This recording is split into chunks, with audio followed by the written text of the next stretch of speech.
The tea and consent analogy makes consent seem really clear, so why doesn't it always feel like that in real life? Hey class, welcome to Abroad Sex Education, the sex education you deserve that actually makes sense. I'm your host and coach on consent, Sin, and today my co-host is Asa. Hello. Hi, Bubba. Hello. This podcast is a sex education resource for adults.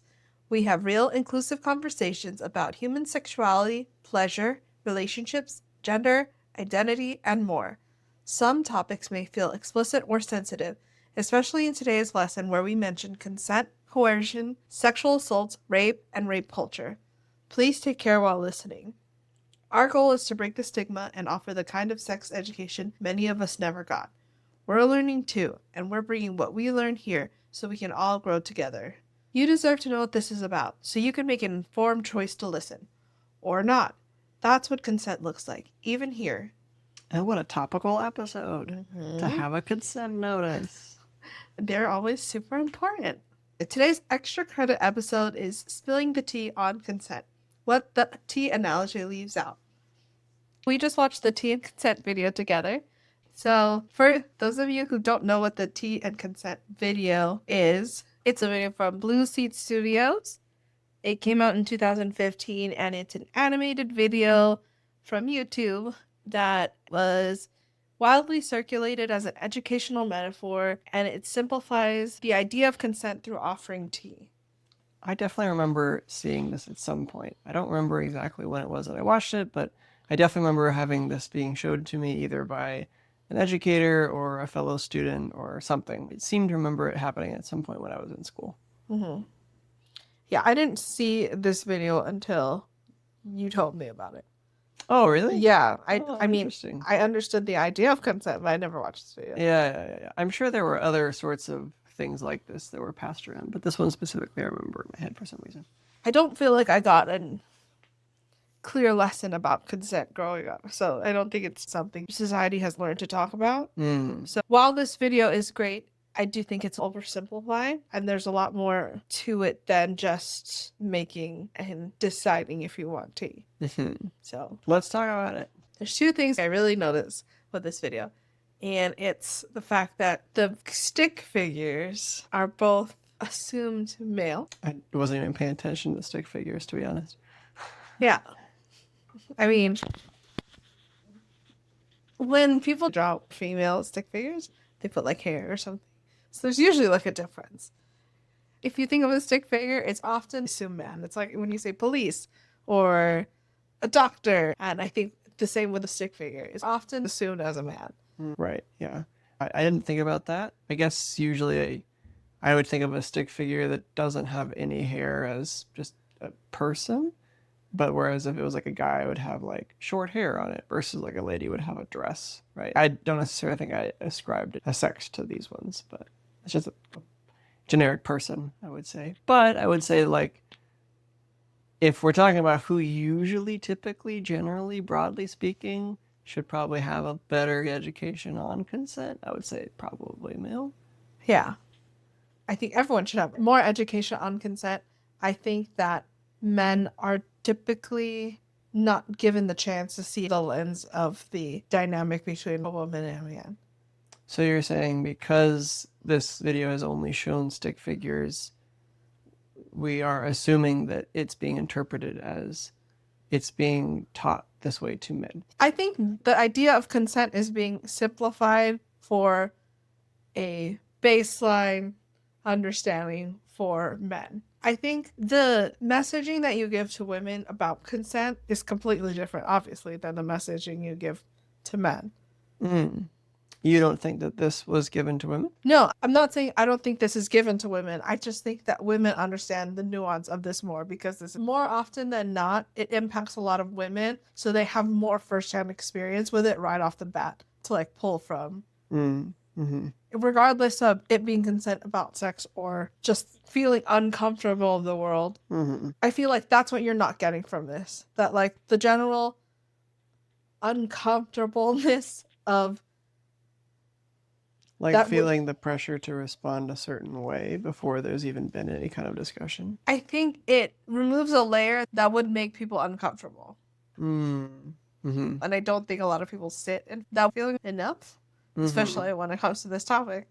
This is oversimplified for men, which is good. I think it also assumes clear communication. It assumes that everyone is just going to be like open and willing to talk about it at any point. Mm-hmm. But there's so much more to it than that. And that's why also in my version of this presentation right now, I have a male stick figure and a female stick figure. This person asks, would you like to have tea? And this woman is saying yes, enthusiastically. Exclamation point, yes. She wants to have tea with this man. You're saying that, like, the base communication of someone outright asking, would you like to have tea, is rather unlikely, or maybe not as common, or the people may not be as good communicators in order to actually straight up ask that to begin with. Right. And also because of people feeling so uncomfortable talking about sex. And in last lessons, we talked about how people don't have a clear definition of what sex is already. And on top of that, use a lot of different euphemisms or idioms to speak on sex. There's so much gray. Right. Yeah. I also feel like people are so eager to just have a passionate exchange where there isn't communication, right? Like, I feel like, I mean, at least that's my interpretation of like how more media portrays whenever two actors or actresses are about to have sex, there's always just sort of like a rushing into it, kind of Implied consent. implied, yeah, as opposed to, would you like to have tea, is not something that is frequently shown to people. So I could only imagine that, like, it's also less likely that someone would actually say that when they could. Like, there's no reason not to, right? There's no reason not to be like, oh, well, let me vocalize my question in a very clear, undeniably understandable way. Yeah. There are some women that think that it's not sexy, like you said. Like, there's people want to rush and have that like a passionate moment versus actually like talking about it first. And while I understand the passion, I do think someone having respect for me is attractive. Like, I think that's an attractive equality. So like, I don't think when a guy asks for consent, it should be a turnoff. And there are some women out there that they're just like, oh, I just want him to grab me and kiss me or something like that. Yeah, I want the allure of the romantic. It makes sense, especially in a dynamic where you're like already dating each other and already interested. But because there is that also gray area of like, you don't know when someone is interested. When I think broadly speaking, I definitely know that I've met people who have outright told me, like, the thing that you just said, like, oh, like, I wish they would just grab me and kiss me. Like, I've definitely heard that from people that I've talked to about their dating habits or whatever. Multiple times that's come up. And I don't understand that personally. Yeah. It's a value statement, right? I value having clear communication that is not wishy-washy, but someone else might value the passion and the spontaneity, I guess, of it, right? But context is everything, too. It's different with a person that you've just started dating versus someone you've been with for years and years and years. Right. I think it's completely different if this is a first date. Right. Yeah. A few years ago, when I was hanging out with someone who was a woman and she was going on dates, and I remember specifically having a conversation with her where she had gone on a few dates with a guy, and she was at the point where, like, I just want him to initiate and like grab me and feel that like passion or whatever. I'm taking an individual, right? This is very hard to make any kind of claims across that. But I would say that as her personal approach to dating, I did not agree with. The clear communication goes both ways, right? Right. Like, if you want tea, you should say, I would like to have tea, rather than waiting for someone else to ask you, would you like to have tea? Even if you stating an I statement of, I would really like it if you gave me some tea right now. I think that is just as equal part of the conversation as someone being important to say, would you like to have tea? Of course.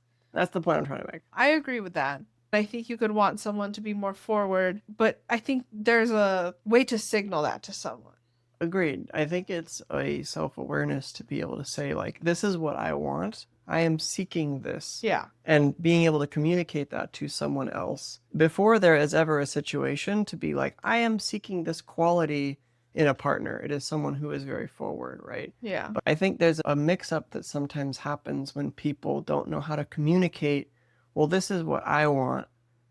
I just wish this other person knew without me saying anything that I really wanted that. Oh, yeah. That's why. Okay. So my big thing that I tell everyone, like, this is my best piece of dating advice, and I've probably said it multiple times, is just tell the person that you're with what you want, because no one is a mind reader and it's not fair. Right. I tell you all the time exactly what I want. And I feel like you, for the most part, tell me what you want. Sometimes you don't know what you want, so I ask you questions to figure out what you want. But no one is a mind reader. I said that, I think, in the last lesson. No one can read your mind. So if you want something from a person, say what you want. The tea and consent video is the best case scenario. And that is like what we are hoping for. Right. The video is great because it's the ideal of where we should be, but we are all individuals and different people. We are not all at that point to be able to have the best case scenario. I do think that it's less common that this exchange actually happens. Yeah. This conversation may happen, but it's also a little bit more nuanced. Instead of being like, oh, do you want to have sex? Or you could be like, do you want to Netflix and chill? And again, those Right. euphemisms, The euphemisms and the idioms just make that layer muddy the water. Yeah, a lot. and the like lack of definition of sex. That doesn't mean I'm agreeing to having anal sex or like oral sex or whatever. It's so broad. Yeah. That's like saying, with this analogy of like, do you want to have tea? But you're like, well, what kind of tea? Do you have Earl Grey tea? Do you have green tea? Like, there's so many different types of tea. Yeah. Maybe I just want some boba tea? Herbal tea because I don't want to be awake for so long. Right. Yeah, maybe I want boba pearls in it. Get a little kinky. Like. Yeah. How sweet do you want it? Yeah. Yeah. Very broad question, of course. Yeah.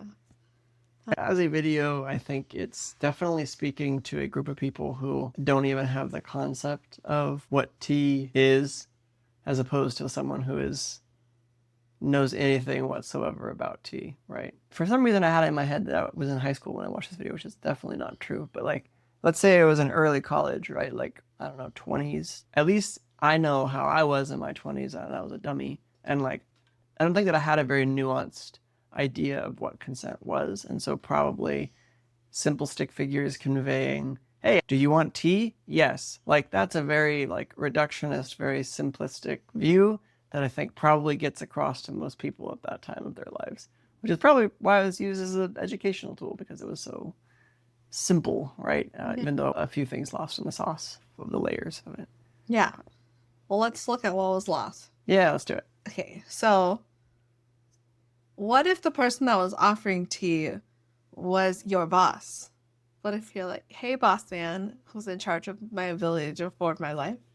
That's what my stick figure is saying. Hey, boss man. Yeah. So what if your boss was the one offering you tea?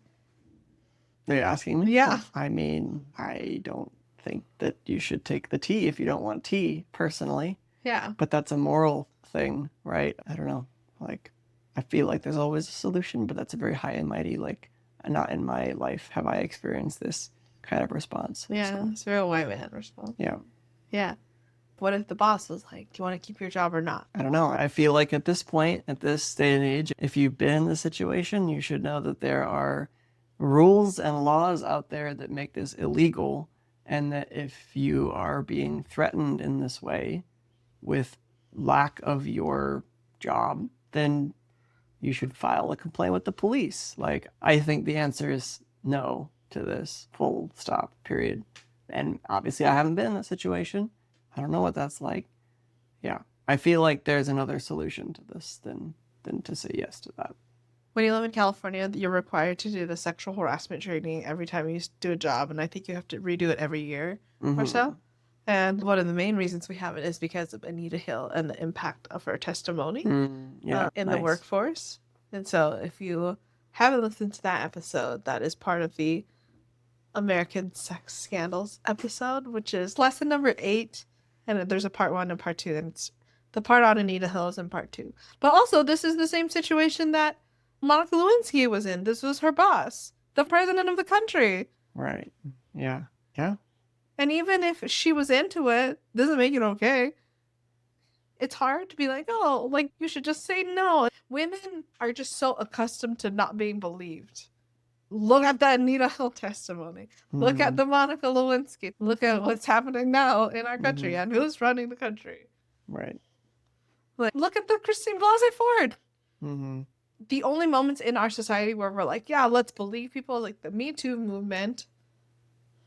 Mm-hmm. And yeah, after Anita Hill, we started having more awareness about sexual harassment in the workplace. Yeah. That's kind of my point, right? Is like, because there has been so many examples of male power figures who have abused that power to do this exact situation, there are laws about that now. And that's why I kind of feel like I would hope be a reaction if you took that to HR, if you took that to the police, if you took that to some source or representation of authority. Would it be 100% of the cases? I don't think so. But I think, like, if you'd asked this question 10 years ago, then I would kind of have to agree with you that, like, oh yeah, like, there probably aren't as many institutionalized methods of having repercussions to somebody who's abusing their power, right? But I kind of have to hope to believe that there are those systems in place today. You should be comfortable with saying no to this and knowing there's a way forward. I don't know, maybe that's my delusional. I'm going to probably add this to the next lesson, which is going to be, I guess, part 2 to this. But sexual assault cases are hard to try. And especially like with HR. HR is there for the company, to protect the company. Sure, it's not there to protect the individual. As much as we want to say it might be better in California, but also it's case by case basis for each company. Another example of this is the Catholic Church. The Catholic Church is known to just move pastors from church to church to church and sweep it under the rug. Mm-hmm. I think we are getting to a point where there's larger groups of society are actively saying, like, hey, this is bad. Mm-hmm. I don't necessarily think our institutions have kept up to that either. Mm-hmm. Yeah. Maybe they're not in a position of power in terms of being able to control your livelihood. But what if they are just someone that's physically bigger and stronger than you? Yeah, it's tough. Like, I understand what the intention is behind this, is like, if you're in a situation where you feel pressured to answer a kind of way, not because you want to answer that way, but because of the situation, is the answer yes, even though you want to say no, a valid response? I understand the nuance there. It's very tricky. I would hope that there would be an alternate way out of that situation than that. It seems like there should be a solution that is not giving this other person an opportunity to take that power. You know? Like, I recognize that that's hopeful and wishful thinking, right?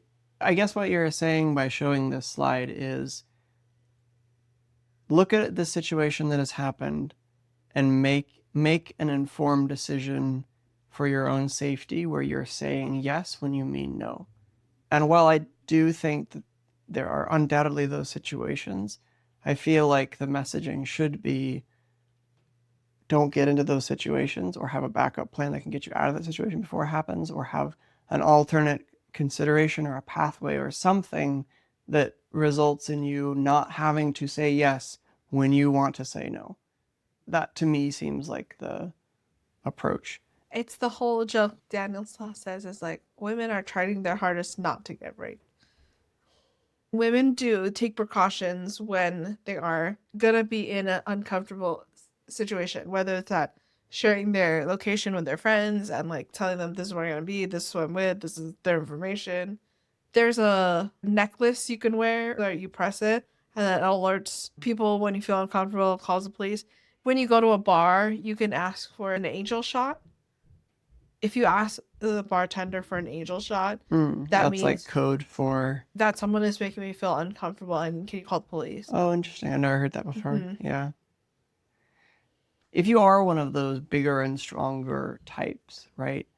I feel like the thing that you can do is reflect on your words and think like, oh, because I have a very commanding presence that is a lot of power, if I say, do you want tea? It could be interpreted out of fear as opposed to just an honest, direct answer. And the way they approach that question is, do you want tea? And the response is, yes. And so I have my full answer already, and the question has been asked and the exchange has been answered, but like maybe the intention there is like, think about how you, as this very commanding presence, are entering this conversation. Do you think that that is influencing the answer? Maybe acknowledge that I am a commanding and very powerful presence. I don't want this to be taken in any other way than me actually asking this genuinely for your interest. Do you want to have tea? Yeah. I don't want you to fear me. Right. Fear of saying no will upset me Right. because I want to make sure we both enjoy the tea. Right. Yeah, I mean, I agree. That would be great for any bigger and stronger men out there. If you don't want to come across as someone like that, communicate. Yeah, and like recognize that you have a presence because of what you physically look Yeah. like, you know. You are intimidating, right? You've worked hard on those muscles. Great. Yeah. Work hard on your self-reflection as well. Mm-hmm. What if the person was a family member? Listen and respect your elders. As someone that's personally been through this situation with Asian cultures, to like respect your elders is such a big thing. It's probably in almost all cultures to some degree, but I think especially with Asian cultures, there's a lot of like guilt, generational trauma, right? Intergenerational guilt. Yeah. While I can understand why we got there, I don't necessarily think it's the healthiest thing. I'm so willing to throw that bullshit back into my family's face, like the cultural expectations, because I think they're so wrong. And there's so many problems with it. I think you should just generally like respect people across the board. I don't think it's specific to your elders just because you're older, you know? Right. But again, as someone who has gone through this dynamic, and especially at a young age, you are taught all your life. Elder people know better. These are the people guiding you in your life. So then if you don't know anything about tea, and then this elder person's like, oh, you've never had tea before, let me give you some tea. And then you were just like, oh, okay, well, I know what tea is. But then in the future, someone's like, you know, you're not supposed to have tea until you're like older, right? Obviously, the kid's fear is like, oh shit, I'm gonna get in trouble because I had tea when I wasn't supposed to have tea yet. Yeah, a lot of issues there.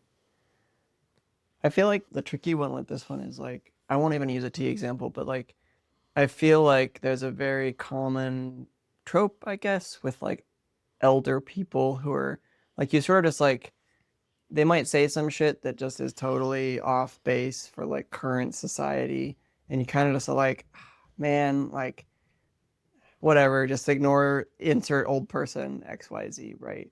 And to be fair, some of that is like pick the battles, right? Like, are you really gonna die on this hill with someone who's probably gonna potentially maybe forget or be senile or whatever, and like not even engage the conversation after, right? Or die. Or die. Like, it doesn't really matter that much. But the point is that like, just because they had the interaction with you and you are willing to be like, whatever, it's not that big of a deal, like, does not mean that that same hypothetical old person is going to have a similar interaction with an impressionable young person, and they're not going to get it. And they might inter that as like, the old wise elder has taught me the ways of the world, and this is how I should behave, right? Like, it kind of always comes back to that a little bit. And so like, there is a responsibility there, as begrudgingly like annoying as it is, to be like, hey, auntie, uncle, grandma, you know, whoever, like, we don't actually say that anymore, because it's a problem. And I've had that kind of a conversation before, and it's not like the best one, because it's kind of like, who are you to tell me how to live my life? Because I've earned the way we've been saying it this way for I don't know. There is that element to this of like, how could I possibly question the wisdom or the respect of someone older in my family who everyone looks up to? I should just go along with that. And that is an extremely nuanced aspect to this particular interaction that is really hard to boil down, for sure. Right. The bigger picture with these three examples is the fact that there's like power dynamic aspect of it in a lot of situations. Just a general, that middle one, the bigger and stronger, is just the general power dynamic between like the biological male and female anatomy, And again, not gonna overgeneralize because there are definitely some women out there that can kick ass. You can kick my ass. I can definitely kick your ass. No question. But I'm just saying, the power dynamic is an important aspect of it. And I think not including that in the T video removes the empathy of being able to see it from a woman's perspective. Right.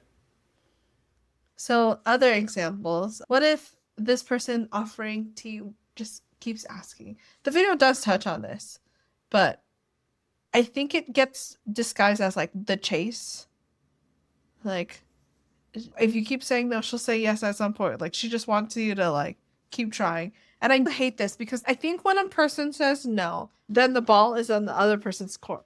If at any point they change their mind and they want to go on that date, or they end up wanting tea because they said no the first time, that they should be the one to go up to that person and be like, hey, remember how you wanted tea before? Would you maybe want to still get that tea? I think that's a good way to put it. Yeah. The answer has already been given, so there should be no reason to ask again. Right. Yeah. And the persistence is harassment. Another instance is, what if the person offering tea makes you feel bad for saying no? And it's like in the video, he's like, yeah, it's kind of annoying that they don't want tea, but still don't make them tea. Apparently now, in this dating world, based off my social media feed, there seems to be a trend of some men out there who feel like they are entitled to sex because they paid for the first date. Like that was the only thing that needed to be done. Well, they expected it, and then they got like angry if you didn't. Yeah, that's really messed up. It's so interesting that like I don't understand how conditioned you can be to have that kind of reality. Like it's so objectifying, right? Like it's almost like, oh, let me take you out to give you tea. Like that's all that this is. It's transactional. It's extremely transactional, and it's extremely like minimizing of that person who's involved, right? It seems it's very hard for me to comprehend that. I think that's the problem, is that it's not being comprehended that way. It's just kind of, there's like a very surface level approach taken to get into that situation. I don't know what you do about that. Shame that person on social media. Yeah, I mean, I love those videos. Yeah. So keep posting them. I think social shame is doing great. I mean, that's the whole reason why people get canceled and stuff like that. I don't necessarily think we should cancel people and be like, they're canceled forever. I think people should have the opportunity to grow and learn from their mistake. Yes. But they should be made aware that they had made a mistake in the first place. I think social shame works great. Yeah. Yeah. The tea analogy shows how consent should work, but it doesn't explain why in real life it doesn't always play out that clearly. It doesn't discuss power dynamics. It doesn't address coercion. The tea video is helpful, but it assumes a level of clarity and equality that doesn't exist. And that's where power, pressure, and social conditioning come in. Yeah, it makes a good point. The bit that's tricky is like, any model like this is going to be reductionist, right? Any example or metaphor that you use is going to water down the actual messaging, right? And I think that what you are trying to convey on these last couple slides, for me at least, is every interaction between two individuals who are asking each other whether or not they want tea or not, or they're not communicating it, it is going to be so much more nuanced than you would ever be able to convey in a single allegory with the tea stick figures, right? My takeaway from this is really like, recognize that you come into any interaction with any other person with your own biases and ignorances, I suppose, and try to consider what it would be like for the other person to receive the question, or the lack of a question, or the lack of an I statement, or the lack of self-reflection that you haven't done, right? Before you engage in the question, do you want tea, right? Like, there's a lot of that has to happen before you can ask the question to begin with.